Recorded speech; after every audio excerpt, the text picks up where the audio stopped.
شیرا اور زیکری کو یہ کہانی بہت اچھی طرح یاد ہے جس میں ریچ سینڈوچ کھاتا ہے۔ اس کے علاوہ بھی درجنوں کہانیاں ہیں جو لاک ڈاؤن کے بہت طویل محسوس ہونے والے مہینوں کے دوران انہوں نے اپنی والدہ اسٹیفنی ٹریلنگ کے ساتھ مل کر پڑھیں۔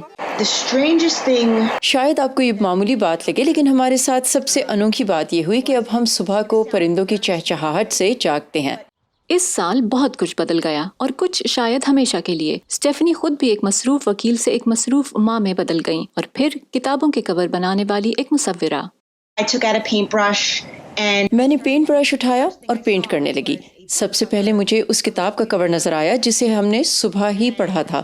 میں کتاب کے کرداروں کے علاوہ کرونا وائرس کی تصاویر بھی پینٹ کرنے لگی۔ میری بیٹی نے حیرت سے پوچھا کہ واہ یہ کیا ہے؟ اور یوں children's books for pandemics project کا آغاز ہوا۔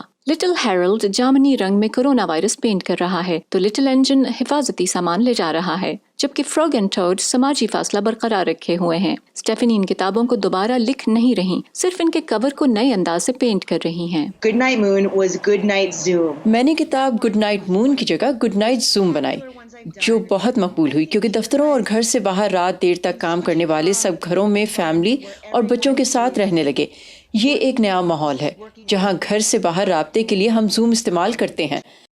جولائی کے آخر تک اسٹیفنی تقریباً 100 کتابوں پر کام کر کے سوشل میڈیا پر مشہور ہو چکی ہیں اور بہت سے نئے دوست بنا رہی ہیں جو متفق ہیں کہ کورونا بحران کا تجربہ کرنے والے بچوں کے لیے اس نئے معمول پر نئی کتابوں کی ضرورت ہے۔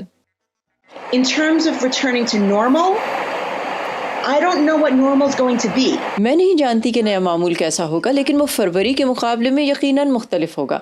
جیسے سالگرہ پر شاید لوگ موم بتیاں نہیں بجھایا کریں گے اور ہمارے بچے ہنسیں گے جب ہم انہیں بتائیں گے کہ کبھی ہم کیک پر اپنے جراثیم پھونک کر اسے کھا لیا کرتے تھے۔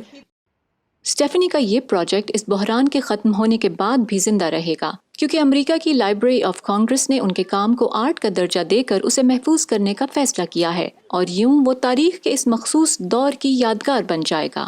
الینا ولف کے ساتھ فائزہ بخاری، وائس آف امریکہ۔